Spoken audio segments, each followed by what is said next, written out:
There you go. And we are.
Yo, Tommy, how you doing?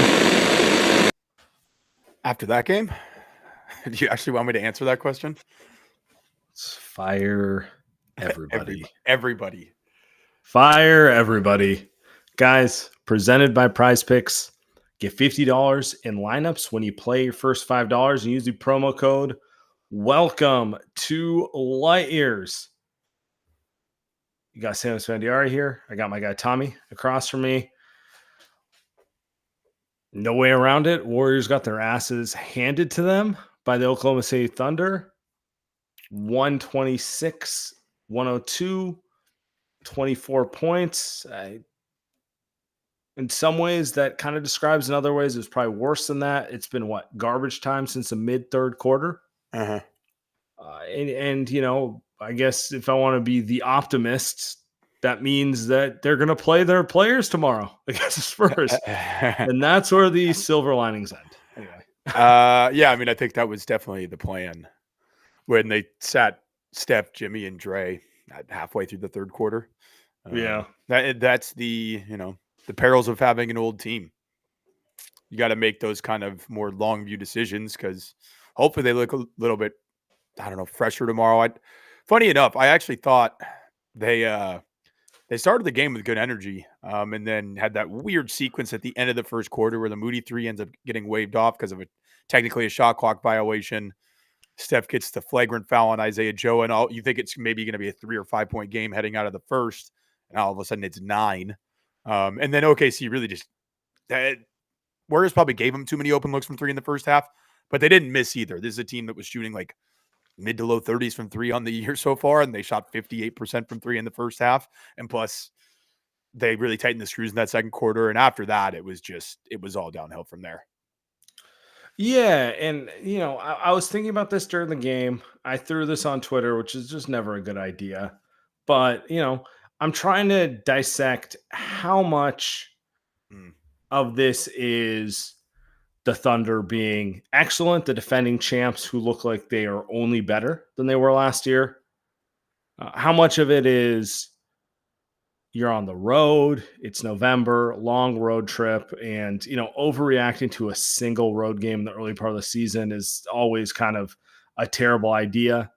And then the third part is, I don't want to call it a theme just yet, but they haven't exactly instilled confidence in the early part of the season. How much concern there is, and I don't know that I agree with like it's like I said it's like 25% Thunder excellent, 25% there's concerns being raised in my mind, and 50% just it's early season. I'm not going to overreact to it. It's a little like move back and forth on that, but that's where my mind's at right now. If I'm going to be honest with you, like beyond the fact that watching that sucked, watching them get their teeth kicked in sucked. Uh, I'm trying to determine how much how how big a red flag I need to raise versus how much I need to kind of look at the long view at this point. Well, it's just tough, man. How many games have they had their full complement of players? It's tough to get an evaluation on a team where it's like, especially when you're trying to build something that is a little bit more based on IQ and depth, and you don't have your full roster of guys. And I'm not even including Melton in this, but you don't have your full roster of guys. 60% of the games so far this season. And like we kind of could have known that coming in if you just look at the schedule, but the early season schedule, as we've talked about many times now, has not been kind to them. Just from terms of scheduling and travel, and this I think 8-game stretch starting with the Phoenix game this past, or not Phoenix, the Pacers game this past Tuesday, so last Tuesday, week ago. The Warriors are traveling like 9,000 miles over an 18-day span and playing 11 games. Nobody else even has a section of games like that where they travel 8,000 miles. So not only are they old, not only have they played a lot of back-to-backs, not only have they played a lot of 3 and 4 nights, they are playing an unparalleled schedule at this point, in any point in the season for any team. So yes, these are all excuses. Do they need to play better? Yes. Have we seen them play their best game? Maybe 1 or 2 times? They looked really good against the Lakers on opening night. The Denver game, I think there was, they didn't defend well, but obviously they played well that night. And then the Clippers game. Outside of that, I haven't seen a single 48-minute inspiring performance from this team. And that is where the concerns really get raised. So because it's like, are they just average, or is there a ceiling that they just haven't tapped into yet because they really haven't had a lot of cohesion? Yeah, I mean, like it would be disingenuous to not point out that Steph has missed 3 games in a row with I don't know the plague. Uh, Not great. Not Yeah. great that he was sick. And he came back this game. He didn't look like he had his normal wind. Right. We'll start right there. Yep. Some of the fouling, and it's to be expected. And let's see if Steph gets back to being Steph in general. But on the other hand, it's been uninspiring performances left and right among things that go beyond scoring. Like we obviously expect the offense to struggle without Steph Curry. I don't expect the effort level and like the defensive focus to struggle without him. And that's been a thing as well across most of these games. And so, yeah, they looked old tonight. I don't know how else to put it. But the funny thing about saying they looked old, they have 3 old guys. Everyone else is the same age as the Thunder. Right. Pods isn't older than Shea. Kuminga isn't older than Shea. We can go up and down the line. Like I do not think they're an old roster. I think their stars are older. And I don't really know if I'm ready to I don't really know what to make of that at this point. I mean, I don't know. If we're just searching for answers, do we think there's some friction in the locker room? Do we think things behind the scenes aren't all honky dory as they were claimed to be heading into training camp and heading into the season? Because it just seems like they've let go of the rope a couple times now. In Portland tonight, I guess the Denver game, but not really. You don't have Steph. Like that's going to be tough no matter what. But it just feels like, things start to go bad and they just kind of put their heads down and the effort level goes. Because I thought the effort level was actually very good in the first quarter. That was a very competitive first quarter. And then OKC kind of just kept making shots, and it's like, well, kind of seems like they just put their tail between their legs after that and gave up. So do we think there's anything else at play here? I don't think there's anything at play. Like I have no reason to believe that there's some sort of like locker room mutiny going on here. But I am wondering when the coaching staff will make rotation changes. Because that's the part of it where traditionally Steve Kerr does not deal with effort issues like this. Like he's Right. one of the more I don't care who you are, I will play a G leaguer over you Mhm. coaches. And, much to the ire of the fan base, like we was throwing Anthony Lamb out there over guys. It was kind of just like, really? But that's kind of the process. It's like he'd rather have guys around his stars who are going to play like their hair is on fire than deal with that sort of stuff. And I'm wondering if I mean he's going to make a lineup change. I'm sorry, like this, whether it's after this game or whether it's after three more games down the road. If this is the effort and focus level he gets on a consistent basis, he would be a maniac not to make a lineup change. And so that's kind of the part where I'm looking at because that is turning into a consistent theme at this point where it's like, all right, the combinations. I love the wording, but like it's not working. I don't know what else you can say. It's not working. It looks good when like Will Richards on the floor. It looks good Uh-huh. when Moses on the floor for specific stints. You'd be an insane person if you watch the Warriors play consistent games like this where they underperform and your thought was not like maybe we should play the guys who play harder, who make plays, who make shit happen consistently more often. And I think that's what we're headed towards sooner than later. And I understand like there's politics at play. Like there's lottery picks, there's money, there's all that stuff on the line. But at a certain point, the coaching staff's going to come to the same conclusion it's come to every year, which is I don't fucking give a shit what the front office thinks. I really don't. I want to win games. And they're going to start making decisions that way. And they could be the right decisions. They could be the wrong decisions. But you know where they're going to end. Like how many years in a row have you seen this? It's going to be more Guy Santos. It's going to be way more Will Richard. Be more Probably more Moody. Moses Moody. Yep. Maybe more Pat Spencer, honestly. Like, at least Pat plays like it's a fucking like elimination game every time he plays, He does. And so I think that's where we're gonna end because to your point, like it's one thing to get out talented by the Thunder. It's another thing to kind of get out efforted. And I agree with your assessment. I think they matched effort level early on. Mhm. And then the Thunder start hitting shots, and then they just quit. I don't know how else to put it. They stopped playing as hard as the Thunder. I mean, do we just want to talk around it? Or do we want to address the elephant in the room? All right. I don't know if it's quite an elephant yet, but it's certainly progressing that way. Jonathan Kuminga was very good to start the season. Team started off 4-1, 5-1, whatever the record was after the Clippers game. Sure. He was fitting in. He was doing all the right things, and I still think he's trying to do the right things more often than not, more often than he has in the past. But at the end of the day, if you're starting lineup of Jimmy, Draymond, and Kuminga, nobody's getting guarded. And now that they're all not shooting 40% from three, more offensive possessions are ending empty. You end up in defensive transition more. The Warriors' half-court defense, if you look at the numbers, has been very good this year for the most part. So when they get into transition, and if you can't score the basketball at a consistent rate, you're going to end up in defensive transition more. And I think that's where a lot of the weeks start. So, I mean, the obvious move is to essentially insert Moody for Kuminga. And I think you're missing the bigger Kuminga issue. The turnovers. 5 tonight. 5, 4 last game in 20 minutes. Yep. At this point, it's 1-to-1 ratio to the assists. They keep, and this is how I know it's a concerted effort. They open games getting him the ball and running a set off of him to try to get him going. And, because he's not a floor spacer. And I don't think he ever will be, and that's fine. That's not a skill set. So they try to run action through him, and he's just not a good enough player. Like, he's not better at it than Jimmy. To be honest with you, he's not better at it than Pods or Pat Spencer.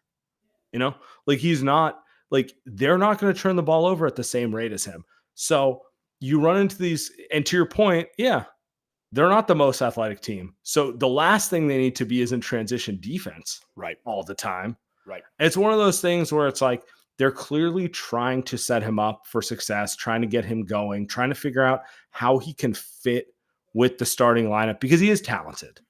It's disingenuous to say he's not talented. And they Totally. did make an investment in him. And clearly, whether it's to keep him beyond this year or trade him at the deadline, the last thing they want is him to be in the DNP situation like he was last year. Like that would be they did give him 20 plus million a year this year. The cynic would say that so they could trade him for a guy who makes that much. The optimist would say that's like to keep the salary spot and see if he figures it out this year. I think both of those are probably true. I think there's a lot of like, let's see what happens type of thing going on. But the reality is that I would say there's a more concerted effort right now to figure out if they can use him in a way that's conducive to the team winning than there has been in previous years. I mean, the reality is when they went 23-7 to close last year, he wasn't majorly involved in that. And when he was, it was 15 to 20 minutes a game as a bench scorer. And that is unfortunately for him and for the Warriors and for everybody involved, really, that's probably still the best deployment of him on this roster, especially if the decision making isn't it's improved, but it's not to the level where it needs to be, and the shooting's not improved to a level where it would need to be. Him and Jimmy and Dre are just a clunky fit. Him and It's Jimmy want really to, him. It's really him and Jimmy. yeah, Let's be honest, because like yeah, Draymond, for as much of a non-shooter as he is, he making shots also right now. doesn't want the ball in his hands. Sure.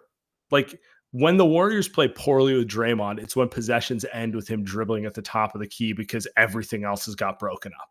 Right. You know, whereas like Jimmy's like a slowed down ISO driving kick, but he's good at it. To be fair, like, but he is kind of like a playmaker that way, and that's kind of where Kuminga's had his most success. And I don't know how you play two guys like that in 2025 together. Like, it's hard enough to play one of those guys in 2025. Yeah, and they want to operate from the same spots on the floor, and Jimmy's just better at it. Like, I know a lot of the fan base is still down on Jimmy. He's not aggressive enough. He doesn't shoot enough. And like, sure, I have some of those same complaints. He's a better player than Kuminga. So like, you should be prioritizing your better players. And this is the issue with trying to serve so many gods of like, we have to develop these young guys and they have to retain trade value. We have to do this. We have to do that. When it's really, you just should be trying to win basketball games. Yeah, there shouldn't be any other god besides winning basketball games, and that has been the case with the Warriors. I mean, even in the not necessarily in the championship year, but ever since, development has it's been coming at the expense of trying to win games, at least from a front office perspective, right? Maybe not from the coaching staff all the time, definitely not from the coaching staff all the time, but you're constantly trying to please essentially two different gods at the same time. It's never going to work, especially when your second best player operates in the same areas as the guy that you're trying to showcase for a trade or develop or whatever, however you want to term it. It's just frustrating, man. Like I'm just sick of seeing the same story over and over again, especially when we saw how good this team could be last year. Like I still don't think that end of the year was fake. They did win a first round playoff series. I think they would have given Minnesota a very good series at the very least if Steph doesn't go down. I think they would have had a good chance to win that series. I don't think that team is suddenly gone. What I do think has happened is the starting lineup that went 23-7 in the year hasn't played a single minute together yet. And I'm not saying that's their best 5-man lineup with Steph, Pods, Moody, Jimmy. No, but it's instructive that a lineup that was so successful has not seen 1 minute on the floor together. It's like, do you think Steve Kerr and Terry Stotts and Jerry Stackhouse are that stupid? Or do you think they're getting especially like my favorite part was in the first preseason game they started it and Steve said like it was our best lineup last year. And we were all kind of like, really? You're going to start Draymond at the 5 on October 5th or whatever it was? It was just like, and then Moses, he had the little calf thing and he went away from it. But it's like, to your point, like, it's not like they were unaware. It's just like I'm just trying to imagine the world where like they're unaware of it and like Kirk walks down to the front of the coaching room is like, hey guys, did you know that your lineup last year worked? Oh, I didn't know that at all. Like clearly, like you have to be foolish to not realize that politics sound cynical, but like they're clearly trying to make it work with a 15-man roster and ignoring evidence of what they know works in elimination games. Like, let me tell you right now, if they're playing an elimination game tomorrow, do you think that's the starting lineup? I think there's a damn good chance. Yeah, exactly. It might not be that exact 5, but I can guarantee you that exact 5 is getting 10 minutes as a lineup together. Mm-hmm. Like it's going to play. And not Yeah. that I haven't been frustrated with Pods this year. I think I was expecting more from him. Oh, we'll Right? get to that later. Yeah. So he's not blameless either. Like there's a lot of blame to go around here, but we know what worked with last year with this team, and they have gone away from it really for one guy. And it isn't even necessarily Kuminga's fault. This is just the position that the franchise themselves have backed them into. And it just sucks that we're doing this again.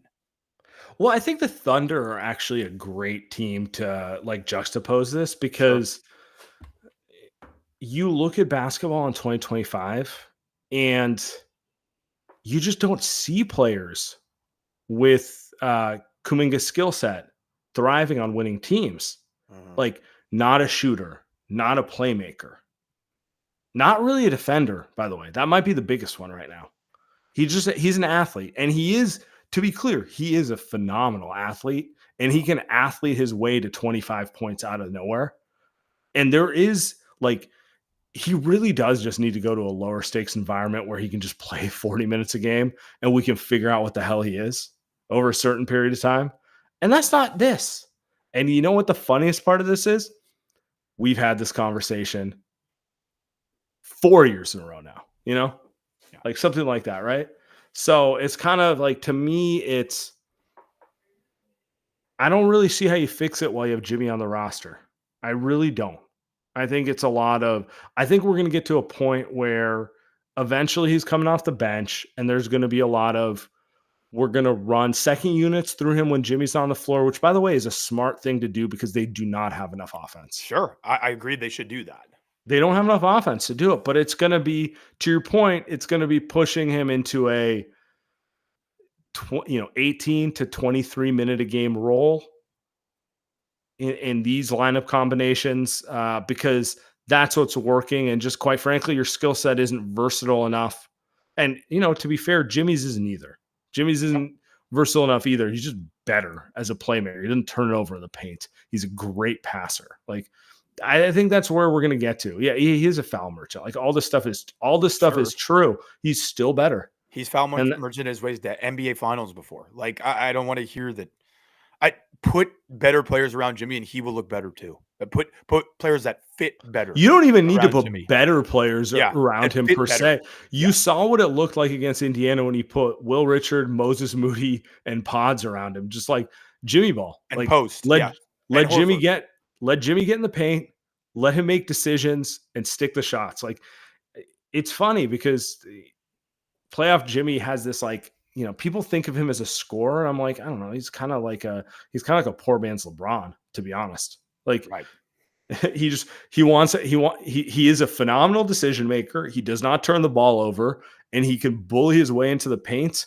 And if you got shooters around him, that's hard to guard. It's hard to guard, Right. So No, I mean it's about as accurate as you can put it. All right, we gotta move to something else before we do that. yeah. Light Years Podcast. We are brought to you by Prize Picks. You and I make decisions every day, but on Prize Picks, being right can get you paid. Don't miss any of the excitement this football season on Prize Picks, where it is good to be right. Got a big game this weekend. Rams, Seahawks, maybe potentially the game of the year in the NFL thus far. Two of the best teams in the NFC. Relax. Look, it's going to be a fun one, man. I know it's Niners divisional opponents here, but those are two of the better teams in the NFL right now. So I'm going to be looking to get a little bit of action on that. JSN, Jackson Smith and Jigba's line on receiving yards is right now is 100. It feels like that's just an easy. I don't even care what the number for his receiving yards is at this point. I'm just going more on that regardless. I like the less on Devontae Adams, 62.5 yards, just because the Seahawks defense is very good. Then I'm going more on Matt Stafford, 1.5 passing touchdowns. I mean, he's thrown, I think, 4+ in each of the last 3 games. So those are my picks for the weekend. Look, last Thursday, I steered you guys wrong. We're going to try to get back on the right track this week. You've been doing a lot of that recently, but I know. Yeah, look, man, I don't know why people listen to me anymore. Make your picks in less than 60 seconds and turn your sport takes into real money all season long on Prize Picks. The app is really easy to use. To create a lineup, all you have to do is pick more or less on a few player stats for your shot to win. So download the app today and use code LIGHTYEARS to get $50 in lineups after you play your first $5 lineup. That is code LIGHTYEARS to get $50 in lineups after you play your first $5 lineup. Prize Picks, it's good to be right. it is good to be right. Light Years Podcast, and I am honored to be producing this sponsor to you for the first time ever. We are brought to you by Skims. Now, we've heard Sam talk about this a million different times, but I think the biggest complaint that we have as men about our underwear is like almost when you notice them, right? Underwear are the type of thing where obviously you have them on, but you don't want to notice that you have your underwear on. And that is the best thing that I can say about Skims outside of they're comfortable. You barely even notice that they're there, but they do not ride up like all kinds of other boxer brands, and you can wear them all day and you can feel comfortable, and like what it comes back to is look good, play good, feel good. And that is the story with Skims. They sent me a couple of their 5-inch cotton briefs recently. They're my go-tos at this point. I'm going to get to a point where all I'm wearing is Skims, and that's all you need to know. And look, there's a little bit of bang for your buck with the Skims, but at the end of the day, they're worth it. So to get Skims, shop Skims Men at skims.com. And if you're looking for the perfect gifts for the whole family, Skims just launched their biggest holiday shop ever, also available at skims.com. Let them know that we sent you. After you place your order, select podcast in the survey and select our show in the drop-down menu that follows. Did we lose Sam? I think we might have lost Sam. There he is. You to get all the shine, the Skim shine. I had to leave the stage. I appreciate it, man. Let you get the spotlight on you for Skims. It's not much else to spotlight on this episode. I do think the Thunder are interesting, like beyond the fact that they're the champions. Like, look, Jalen Williams has not played a minute this year. Yeah. And AJ Mitchell, AJ Mitchell would be nice on the Warriors. I was gonna kind of bring that up. Would he be their third best shot creator? I mean, Steph and Jimmy, and then yes. I think yes. Again, we talked about this after the Sacramento game. I think this is what a lot of their issues come back to. They don't really have a guy who can get. I mean, Jimmy does, but it's different. Like they don't have a guy who can just get 2 feet in the paint consistently and like create shots for others, or like hit pull-up threes at a consistent rate outside of Steph. Like these are things that modern NBA teams have, and they survived not survived. They thrived at the end of the last year without these things. But I think there was a level of focus and attention to detail and effort that this team, frankly, just doesn't have right now. Particularly, I think because they're old and they're kind of trying to feel their way into the season, but it's not really working. They need another shot creator. I think that's the most glaring weakness outside of their size. I think the thing that sticks out to me at the Thunder when I watch them is 4, if not 5, depending on if Chet is at the 5, players are like live ball threats off the dribble. Yep. And they are kind of like the archetype for the modern NBA team. The Warriors were the archetype for the modern NBA team 10 years ago. They're an evolution of it. Like yeah. If I hear another person in the chat being like the Warriors are too small, the Thunder are small in the Warriors. I wouldn't say that. They are. The Warriors don't have anybody like Chet or Hartenstein. If you're saying kind of across the guards and the wings, okay, I'll give that to you. But at the end of the day, the Thunder have play finishers that the Warriors just simply don't possess in Chet and Hartenstein. They killed us tonight. They murdered us tonight. And I think that is instructive. I don't think that's just happenstance. Okay, first off, I'm not going to argue the Chet point because Chet's an all-star. Chet is a superstar. Awesome. It's like he is the modern big in the NBA. Mm-hmm. But I was talking about across the perimeter. They play 3 guards the entire game. They'll play 4 guards half the time. They're all two-way guys, and they're all guys who can do something off the bounce in some capacity. They space around each other. They play off of each other. And if you have a lane, they all have the freedom to drive and kick, which is different than the way the Warriors play. The Warriors are a lot more rigid in the sense of like, there's a lot more focus on getting a great shot, moving the ball, trying to get Steph a shot, quite frankly. It's a bigger thing for them, which makes sense because he's Steph. The Thunder don't have a Steph. As great as Shea is, Shea not Steph. Not Steph off the ball. Like, it's not the same thing. But I do wonder if, like, the Warriors' adherence to the system leads to them being in the situation where it's just like, motherfucker, none of these guys can do anything off the bounce.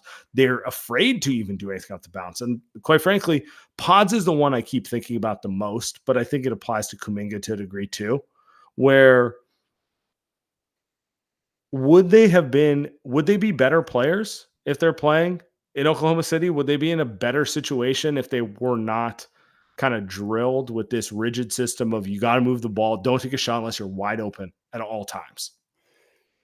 Yeah, I think what you're saying is like generally correct. I don't know if it's about rigidity. It's more about motion offense is more random, right? So Okay. the delineation of like when to drive, when to pass, when to shoot is a little bit less clear than what the Thunder are doing. Where it's more just, hey, we're trying to get a paint touch and then we're trying to drive and kick. Like when a guy on the perimeter for OKC catches it, they know I'm either shooting it or I'm reattacking with a closeout or I'm just swinging it. Whereas motion, there's always multiple actions happening at once, so the reads become a lot more. They're more difficult, and that can cause paralysis, especially for young players. They don't really know what they should be doing. I mean, look, this is why forever that people said how hard the triangle offense was to learn, and obviously Steve's system offensively is kind of an evolution of the triangle, and in a couple other systems, but it's a lot of the principles are triangle based. It's hard for younger players to consistently make the correct reads and understand when they are supposed to dribble, pass, or shoot. So yeah, I do think there's some truth to that, but I also just don't think they're as talented as the Thunder young guys. Like I just don't like. Would you rather have Case on Wallace? Or would you rather have Pods? Yeah, but what's Case on Wallace look like on the Warriors? Does he even shoot the ball? Because he doesn't really want to shoot the ball in the Thunder. Will Richards not struggling to shoot the ball, man. I think a lot of it comes down to confidence Well, and let's just like let's, believing let's in see where yourself. Warriors is at in 3 months. I just, But yeah, okay, it's fine. It's fine. yeah, you know what I'm saying. Like I think Pods has always kind of been a guy who's hesitant to shoot off the catch. Like if you watch his Santa Clara tape, he's going to get it off the dribble. Kuminga has never been like a super willing off the catch shooter. Moody was, and I think Moody has gone up and down just in terms of like he struggled early on in his career just because the release was slow to get shots off, Yeah. or just inconsistent shooting because he's young and he's not fully developed as a shooter yet. I think this year that hasn't been an issue at all. If he has space, he lets it fly. So I think it's identifying the right type of players to play in that type of system who want to make quick decisions, and I think they hit on that obviously with Moody in a certain sense, and they've hit on that with Will Richards. So it's more of yes, the system is harder. Again, I'm agreeing with you there, but I also think it's the type of players that you're kind of drafting. And again, I like Pods and I like the improvements that I've seen from Kuminga, but Kuminga specifically, I just don't know if it's the right fit for the right team. Yeah, and like in some ways, I'm playing devil's advocate on this. Like, Sure. I don't feel that strong at this point. I do wonder though. Like, I don't know. It's not just the Thunder; they're just clearly the best at it in the league. Yeah. Like the Celtics have elements of this in their offense. Um, the Grizzlies, for sure, they're less talented, or really just their star fucking sucks. But um, it does feel like that's kind of the direction the league's going, where there's more focus on spacing and less on ball movement, more about like always understand where your teammates are and pull out and give them space to operate. And then take advantage of the fact that, quite frankly, young players today are more skilled than they were 20 years ago, or more empowered with their skill, one way or another you want to put it, right? Like more players who are coming in today are more comfortable making a move off the dribble than maybe they would have been 20 years ago at this point. And so I don't know how much of that is just leaning into what's coming versus the reality of the game right now. And when I think about the Warriors, they now look like the old team. They look at the old team who's trying to force uh, you know, like boomer basketball. It's funny. It's funny to me in some ways because the Warriors were the team who upset everyone with the shooting and the, pulling up in transition and, breaking the rules of how you're supposed to play basketball. And now in some ways they feel like the old guys where all the younger teams are more empowering everyone to drive, space and drive at all times. Get in the paint, drive and kick. Does not matter if you're a point guard or a center. Just do it at all times. And the Warriors are here, Steve's talking about screen angles and, DHOs and getting into the right sets. And I don't know. I'm just thinking out loud. This is kind of where my head's at when I watch them get the fucking shit beat out of them by a young team. Yeah, I mean, I do think it's a little bit of a chicken or the egg thing, right? Because I Mhm. do I wish Steve would be a little bit less rigid, but I do think he's modernized some. Like they do play through like the top. They go 5 out a lot more. They try to play through the top of the key and just kind of get a little bit of ball movement going to a DHO and With the try to space create off of five. that. Yeah, with with the space five, baby. Talk about boomer Just basketball. the boomer lingo also just like it's very easy for me to like spiral into Yeah, this frame of thought. totally. But I think some of it is just personnel. Again, like kind of like I was alluding to earlier, like especially when you're starting Kaminga and Draymond and Jimmy, it's like you can put guys as far out from the basket as you want. But if you have those three on the floor together, your spacing is just not going to be great. Teams are always going to cheat off of Draymond. They're always going to kind of cheat off of Jimmy as well, even though Jimmy's more of a threat than Draymond. We know that, and they're always going to cheat off of Kaminga. So you can get as creative as you want. You can space the floor however the hell you want. If you have three guys on the floor at the same time who the other team does not give a fuck if they shoot an open three, it's going to be hard to create good offense. And the reason a lot of teams have gone to this kind of more just drive and kick, less passing, less movement, in terms of turning the ball over, it's a little bit safer, right? And teams are very concerned about having low turnover numbers now. But if you're playing like that, you're entirely dependent on the talent of your one-on-one players. The positives to a system like the triangle offense or like what Kerr runs is you can probably win with a little bit less skill if you have the right pieces that fit because you're creating advantages through screening, through cutting, through passing instead of just one-on-one skill. So it really comes down to how aligned are your front office and your coaching staff? Are they working towards the same thing? And are they trying to fit the roster that fits what you want to do offensively and defensively? And that is where the misalignment has come again and again and again over the last 3 to 4 seasons. The front office, and I think Dunleavy is more aligned with Kerr than say Bob was, or when Joe had a little bit more personnel control, for lack of a better term. I think they are more aligned now. Four But you, chips, Joe. right, yeah, but there's still like some remnants of guys who didn't necessarily fit what Kerr wanted to do, and that like rears its ugly head when you're playing the best teams in the league. Yeah, and I mean, let's talk pods for a little bit. Sure. I meant to get to this earlier, but then I just rambled in different directions. Sorry, guys. He sits somewhere in the middle of the two, which Yes. makes him so fascinating in this discussion because I do think there's offensive skill there. He's shown it for 2 years. He can shoot the ball, but he doesn't shoot the ball well enough that like he sits in that middle ground of he can struggle with his confidence in a way that like someone like Steph or Clay would never struggle with their confidence because he didn't shoot it at that level. But at the Sure. same time, 38% NBA three, 160, 180 games when you count the playoffs. Like that's not nothing to sneeze at. Like he can really shoot the ball and he can shoot off the dribble. He can shoot off the pick and roll. Like there's enough skill there that I think he needs to be more aggressive. And ultimately, I think it's in his head more, but I do wonder how much of it's a coaching thing. I do wonder how much of it is empowerment. You know, would he be this much of a head case up and down if he was on the Thunder?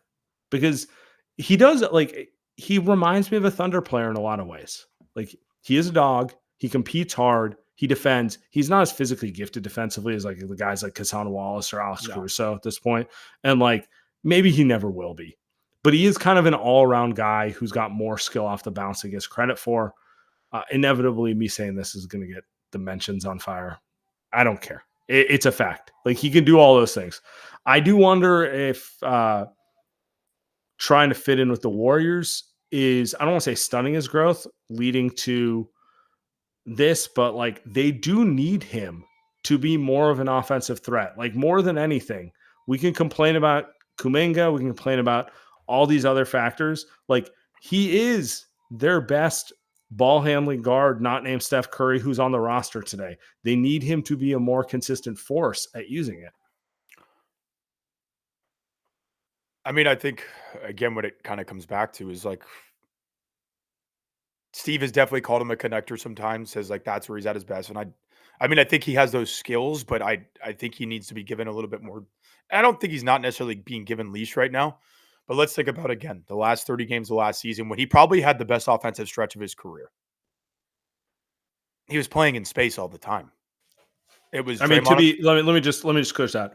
15 points per game, 41.7% on 6 threes a game. Like that was by far the best stretch of his career. You would think he was building on it, and so far this season he is not. But continue. Right. And so, but it was just, there's a little bit more playmaking. He was getting to the mid range more often and knocking down mid range jumpers. I think he was getting to the rim like at a fair enough frequency. You'd like to see a little bit more, especially as he gets older. But they're playing in space a lot. And it comes back to, as either Draymond at the 5 or, Post was playing a lot down the stretch of last season, but they had better spacing than a lot of the lineups he's playing in right now. And again, this comes back to having essentially, I guess, two, a lot of the times three of Jimmy, Draymond, and Kuminga on the floor.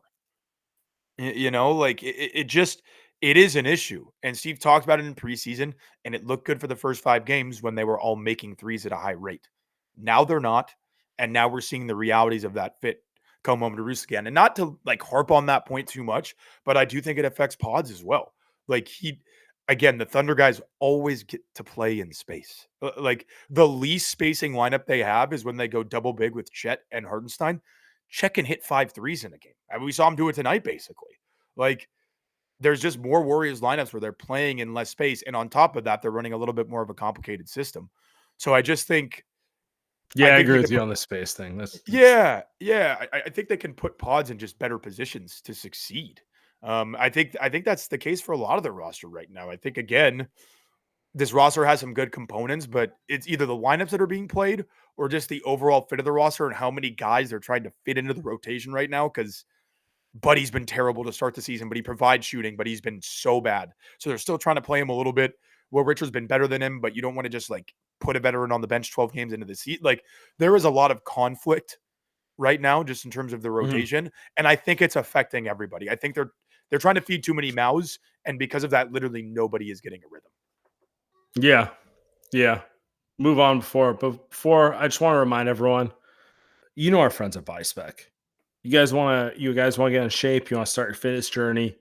The number one thing you need to do is be honest with yourself about where your body's at. So, like in the olden days, old guys like me, boomers, you just stand on the scale. You're like, oh, I weigh 202 pounds. I need to lose weight. All right. Now we know that's not the most accurate way to measure where your body's at. So what I would recommend to everyone is, go get a DEXA scan. What's a DEXA scan? It's a highly accurate method of measuring your body's composition. So, lean muscle mass, body fat percentage. We all know, like you hear about body fat percentage for pro athletes, visceral fat, the fat around your organs, really figure out what's going on inside your body. And what's cool about BodySpec is they've made it affordable for all with the promo code LightYears45. So with the code LightYears45, you can get a DEXA scan for only $45. Traditionally, it's cost you $500. This is Steph Curry gets these, but you can't get these. Let's be real. BuySpec's made it affordable for all. Locations in San Francisco and LA, and mobile vans that will come to you. So guys, go to buyspec.com, use the code LightYears45, get a scan for only $45. Basically the price of a coffee and a bagel. Like, be real. Like you waste that type of money all the time, and start your fitness journey. Yeah. It is a really good deal. I mean, it's the best. I didn't even want to think about the $45 is unfortunately very easy to blow on literally nothing at all times. You go out for a burger and 2 beers. That's $45 right there. Yeah, exactly. At like a bar, not even at a nice restaurant. Yeah, you just get like a run of the mill burger, a hazy, and then you get a Modelo afterwards because you don't want to get 2 hazies. That's $45 right there. Let's be real. Like that's where we're at. Totally. That's where we're at as a society right now. Yep. Okay. All right. Let's look at the rest of the road trip here. They got the baseball back to back with the Spurs. Yeah. The very uncommon one. Let's talk about it a little bit. What do you think they're gonna make a lineup change tomorrow night? Well, is Draymond going to play? That's question number one. Yeah, but Steve said, you know what I'm asking. yeah, I'm just saying, Steve said before the game, Draymond might not play just because he's a little bit banged up. But I would assume part of getting him out of that game early was, all right, let's chalk this one up as an L. Let's play him tomorrow. I would hope they make a lineup change. Maybe the Spurs aren't the team you necessarily need to make it against from like, I mean, if De'Aaron They're Fox is good. playing, They're they hot are right now. very good. No. I just mean from like a personnel standpoint. But now that De'Aaron Fox is back, I would like to have Moody on him. I think Moody has far and away been their best on ball defender this year. I don't even think it's particularly close. Kaminga just It is kind of a travesty is the wrong word. That makes it sound like fucking dramatic. But like he he deserves to be one of the players who plays like the 5 most minutes in this mhm. rotation because he's clearly one of their 5 most productive players at this point. Yeah. Yeah, and I don't even think that's a question. Even if, you wanna say the shooting's been outlier good to start the year, even without that, I think he's just been one of their 5 most impactful guys just from a full kind of understanding of a game standpoint. I would like to see him start on Fox. Um, but yeah, I think they should. Do I think they do it? I don't know. A lot of politics at play. Steve just said Kuminga's a starter a couple weeks ago. Does he revert on that quickly? What issues does that cause in the locker room? Again, this is stuff we talked about before the season that could like rear its ugly head. And I think we've officially hit a point of friction where that could happen. And now you don't know what the reactions are. But I say, screw it. Like, let's try to go win a game. Who cares about feelings at the end of the day? Try to go win basketball games. For me, it's going to be interesting to see if he does that now or Friday because you're playing the same team back to back in their house every other day. So you're playing the Spurs Wednesday and Friday. Do you go with the big change on the first game? Or do you give these guys one more shot? Let's see if it works. And then it's like just it's not even a one more shot because they're clearly going to play whoever they bench. But like we're going to go with this rotation one more time. And then if they lose on Wednesday, then it's like, all right, this isn't working. You guys have made it a no-brainer for us to at least consider shaking up the rotation because that's like really what we're talking about, right? Like Mhm. at a certain point, like what player is going to complain about that? Like obviously people get in their feelings, but like if it's not working, what are you going to say? You're just like, okay, all right, we got to switch it up. So I think my gut instinct is I think they're going to try the same thing one more time tomorrow night. I don't know if that's a good thing. I just think that's what it's going to do Right. because the easiest thing to do in terms of managing egos, managing humans is if you lose tomorrow and you're playing the same team on Friday, who is going to argue with you when you say, all right, we lost. We're going to try a different lineup because we're playing those guys again. Like you don't have a leg to stand on. It's like it's the easiest way to I don't want to say convince guys, but like, you know, you can't argue with it. You know what I mean? Yep. Yep. And no, Because like, it what said happens if they switch the lineup tomorrow and then they lose? totally. Then there's a what's coach doing? I better be starting back again on Friday. You know, I type mean, of yeah, but thing. they also just lost by 25. True. True. Eh, eh, You kind of lose a leg to stand on after this game, no matter what. True. right. Right. So I think you could make the change tomorrow. I mean, I think you could certainly if there was a moment to insert Al in the starting lineup, tomorrow would be a good time. Just because you're playing Wemby, you want a little bit more size and physicality. You don't trust Post in that matchup, I would assume, even though it'll be Draymond guarding him, I'd assume. But that just feels like a game where you kind of need to put all your chips on the table in a certain sense. Like I guess tonight was as well, but you didn't have Horford because front end of a back to back. So if you got the full complement of guys, I would definitely look at, and people are saying in the chat, Steph, Moody, Jimmy, Dre, Horford. That's who I would start tomorrow if it were up to me. And like, if they lose, then they lose. It's like you lost the game before anyway, starting the same lineup. I do understand your point as well. Okay, you lose another one, you dip below 500, but this lineup hasn't been good since the Clippers game. The starting lineup, like they have not looked good since that game, and we're two and a half weeks out from that game. So at some point you do have to make some adjustments. And I think it's not like Moody hasn't earned playing time. You know, like he has earned every minute that he's getting and more. So I think Kuminga would have a little bit less of an issue if it's like Moody starting over. You know what I mean? Like if it's Pod starting over him, if I'm Kuminga, I'd actually be pissed because not like Pods has been good, but Moody's been arguably their fourth best player this year. So yeah, that's the change I would make. I just don't know if Kerr's going to pull the trigger that early. And what's going on right now?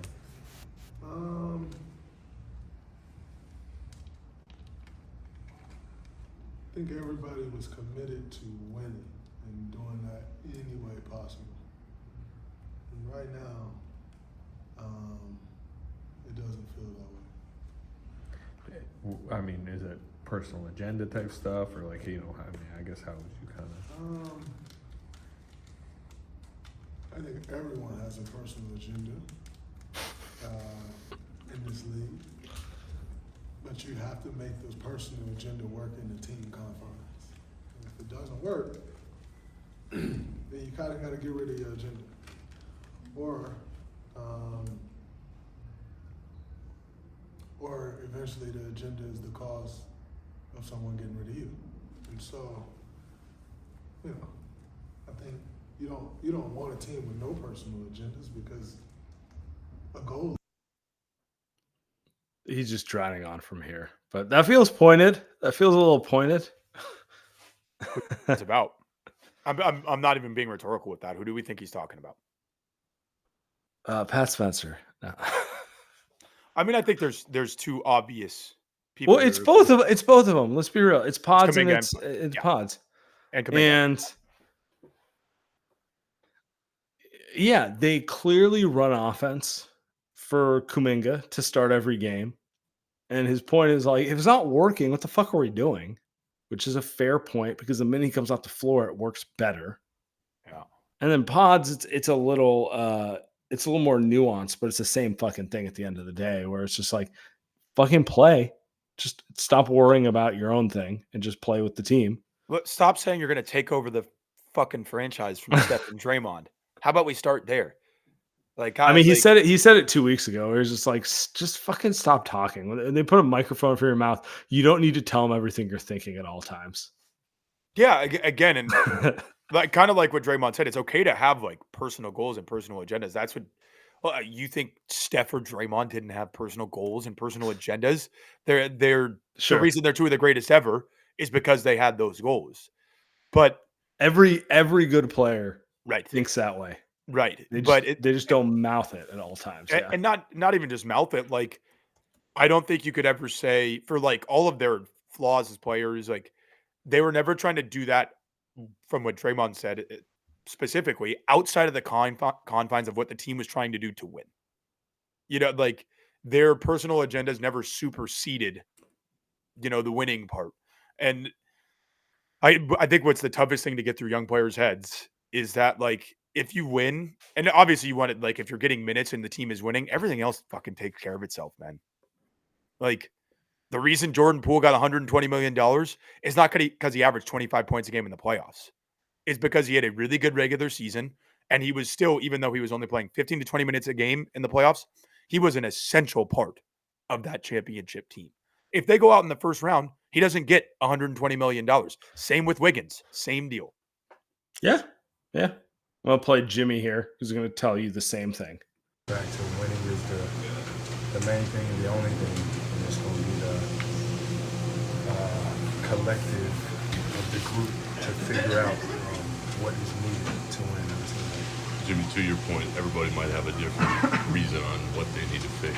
What do you think the biggest collective problem is right now? The fight, honestly. I just think that the fight's not always there. You know, if they're not making shots, give us an out to not guard, whatever reason that may be. We got to fight no matter what. And, you know, I think most of that fighting I'm talking about is on the defensive end. Not getting stopped, man. You're just not playing hard. You're just not doing what it really takes to win. How do you get that fight back? don't know. We're gonna have to figure it out. That's just road trip before though. Got a good group. Everybody has to be honest with themselves. Everybody has to be honest with everybody else. We're gonna figure it out. We all we got at the end of the day, and that's never gonna change. You're gonna see more speed and length defensively or matchup wise the rest of this trip. What are the keys to countering that? I don't know. That's what the film is for. I don't think that offense is ever gonna be a problem with that speed. We're gonna have to get back. We're gonna have to, be in the gaps. We're gonna have to guard somebody. Speed, length, all of that stuff is good. It's great nowadays in this league, but if we get back to guard, no matter how fast these individuals are, no matter how lengthy these teams are, It's like a whole fucking post game for one fucking guy. Like, I'm sorry. It just like it is. It is. Say what you want. And it's you want to know that like someone's gonna accuse us being assholes about it. It's because they actually think he's talented enough. Correct. That's the problem with it. They wouldn't keep fucking talking about it if they didn't think he was talented. Anybody who's played sports knows this. One of a coach's favorite things to say is, "When I stop yelling at you, that's when you should be worried." When the coach stops getting on you, when your teammates stop getting on you about doing the correct things, that's when you know it's over. If they are still trying to reason with you to do the right things, that means they still believe in you. And if you flip on the film since the Denver game, starting with the Denver game, Kuminga's effort defensively has been dog shit. And I thought he was really good to start the season. It's been absolute dog shit. He's not closing out the shooters. He's not even trying to navigate screens. The rebounding's still been good. It hasn't been great, but it's been good. But the effort's just gone. And again, I think Pods is part of this too. But I think that specifically was aimed at Kuminga. It was 100% aimed at Kuminga. And to your point, it's 100% because he can physically do things no one else on this team can. Mm-hmm. If it was just about playing hard, Guy Santos would play. Pat Spencer would play. If it was just about effort, they'd just be like, throw Guy and Pat out there and we're good to go. But they know that's not all it is. Mm-hmm. It has to also be a player who has a little more juice, a little more physical talent to make up for what they lack physically, or just being honest, it's the fucking NBA, like you can't just like fucking, Hoosiers it up. Like you need certain physical attributes to get out there. Slapping the floor is not going to win you basketball games. No, it's not. No, it's not high school, So I think that's where we're at. And they're frustrated with him. They are frustrated with Kuminga.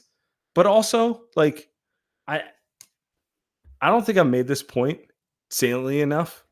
Being frustrated doesn't mean you dislike a guy. Yeah. They clearly like him. Like, he's not a bad teammate. He's not a bad guy. Like, comes across that way. It's just like they're trying to push something out of him that has not happened on a consistent basis. The positive side would say, like, hey, that they did it with Andrew Wiggins. They did it with Wiggins. They want a title, pushing it out of Andrew Wiggins, who will probably never have another relevant moment in his NBA career. Although, shout out, the game winner last night was nice. That was awesome. I was really happy for him. I really was. But like, you know what I'm saying? Like, he's a made man because of that. But like, totally, his career is going to be the same way. Like, high pick, low motor, has his moment with the Warriors. Unlikely to have another big time moment because he's just, he's not wired that way, right? Not that type of guy, right? That's what I'm seeing from them with Kuminga. And my guess is I don't think they're going to give up on him anytime soon, because I think the mentality is going to be, let's see if we can do it. And if we can't do it, figure out how you can move him in January. But we got another 40 games to get through before we even think about that right now.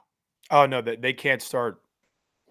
There's too much runway left before they can even consider trading him. So they got to keep him engaged. They have to. Like, they will need him over these, even if he's only on the team for another 35 to 40 games. They're going to need him to, at least 15 minutes a night to be engaged and to be bought into the concept of what they're doing. But I mean, I think those comments are aimed at Kuminga, but at the end of the day, everybody's defensive effort after the first quarter was shitty tonight. So like Mhm. and it has been in multiple games. Now you could say, where does that start? It comes because, a guy that they just paid a bunch of money to is not necessarily giving the proper effort all the time. But as a veteran, you shouldn't let that affect you that much. But it is hard to give full effort defensively when you see one of your teammates kind of dogging it, because now you're constantly playing from behind the play. And if a lot of the plays start with whether it's Kuminga or whoever's on the ball, they get behind the play and then somebody doesn't rotate with enough effort or energy or attention to detail, and they're constantly playing behind the play, and that's why they're giving up open shots and shots at the rim. But that's the thing about defense is, like, obviously talent matters. You need the guys who can guard the ball one-on-one. You need guys who can protect the rim. Like, there's a baseline of stuff that you need. I think this team has enough of that. I wish they had a little bit more, but I think they have enough. But the less talent you have defensively, the more the effort matters. And right now, with where the talent level is at, the effort isn't good enough to be a good defensive team on a night-to-night basis. I will say, and I want to end my thoughts on this. As frustrating as this game was, those comments at the end of it actually make me optimistic. Mm. It's like Jimmy more than Draymond, although they're pretty much wired the same way. It's a lot of just kind of like, I'd rather be uncomfortable and tell you the truth than just like politely push it under the carpet for another 50 fucking games. Sure. Yeah.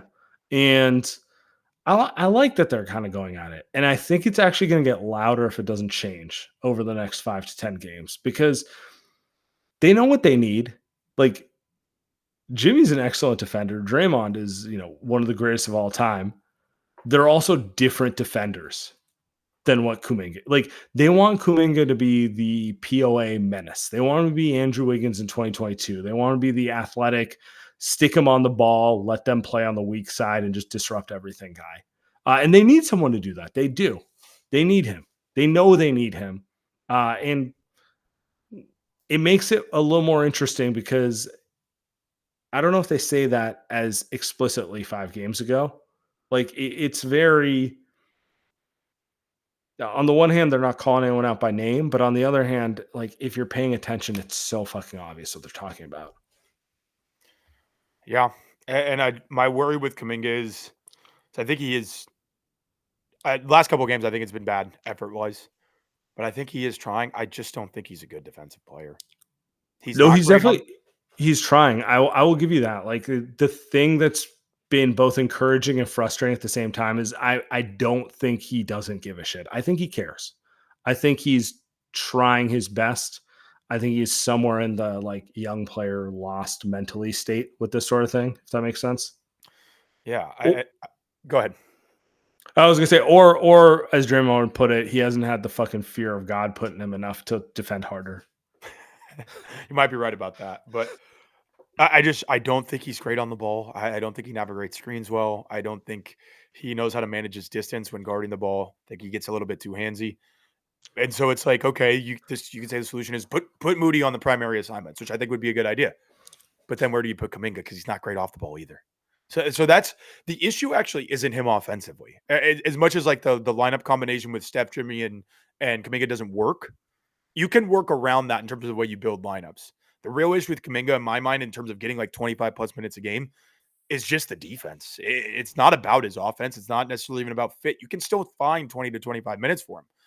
It's if he's breaking down your defense half the time when he's out there, it gets hard to play a guy after a while. And that's where it's been the last 3 games. I won't say it's been like that the whole season, but the last 3 games, it has been like that. No, I agree with you on if they're defending at an all-world level, if they're the best defense in the NBA, if they're a top 5 defense, offense a lot easier when you can go and transition the other way. Yep. And then vice versa, if you're turning the ball over because you want to ISO, defense is a lot harder. You're always in transition the other way. So I do agree with you. Like, that's the quickest pathway to him finding his role with these guys, which is just defend your ass off. Look, I don't disagree with everything you're saying, but I would give you the devil's advocate perspective, which I think is what Draymond and Jimmy are saying, which is, I don't think he's trying hard enough on defense. That's what they think. Their perspective is, I'm not going to rule off his ability to defend until I actually see him kill himself on that end. Right. And I think that's, I mean, I think it's fair. I think you could be a cynic about it. Like, you'd be a cynic and be like, that's great. Like, let's have him do it harder and he can foul out in 15 minutes. You know, like that I'd rather have that that. might be what happens. But they also might be right. They also might be right that like he's just not committed to it. I mean, the other part of it is a lot of defenses, how much you're willing to focus on it.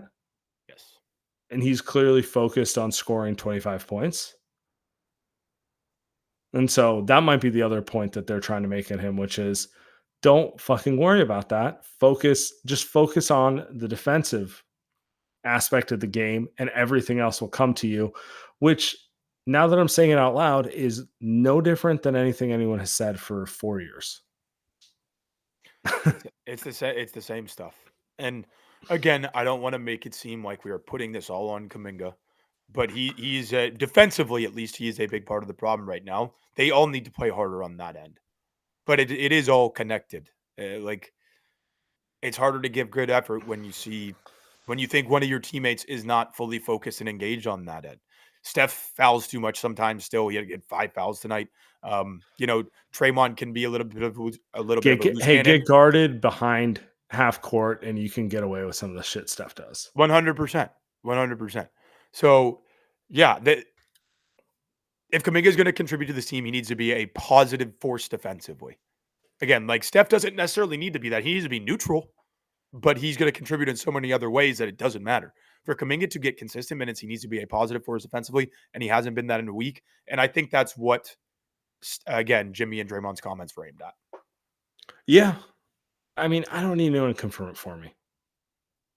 Be honest with me. Who the fuck else will they be aimed at? Someone else is going to... I'll tell you exactly what's going to happen. Someone else is going to get their name thrown in the bucket to make it feel like they're not singling out one person. But, like, be honest with yourself. There's only one player on this team who has the physical tools to be kind of the guy who can disrupt things defensively that they care about. It's who it's aimed at. Like, I don't buy. I don't, like, when it gets leaked tomorrow that it wasn't just about Kuminga, it was about Quentin Post too, it was about Pods too. Like, I'm not buying it. I'm not buying it. I'm not buying it. And I do think the coaching staff can help him more by giving him matchups that make more sense for him. Don't put him on quick guards. He's not good at that. We've seen that. He is better defending kind of bigger, stronger, a little bit slower. Yeah, but like, so this is where the catch-22 of it comes. Yeah. The starting lineup tonight, who are you putting on Shea? Yeah, exactly. Jimmy? Bingo. No. Right? No, like, you know what I'm saying? Like, yep. So your options are he does it, or they make a lineup change, which moves him to the bench. And so those are like the decisions. The decisions aren't basketball decisions in the sense, in like the classic sense. They're not like, they're not 2K decisions. They're human decisions they're making right now. Does that make sense? Totally. 100%. I'm going to end it there. Now we've found a way to turn what was a garbage game into like weirdly an interesting subplot to how the season's going. So we did our job. I love it. And now we're going to get a bunch of hates or comments saying we hate Kuminga when we're just trying to be realistic about where the team's at. But obviously. All right. Thumbs up.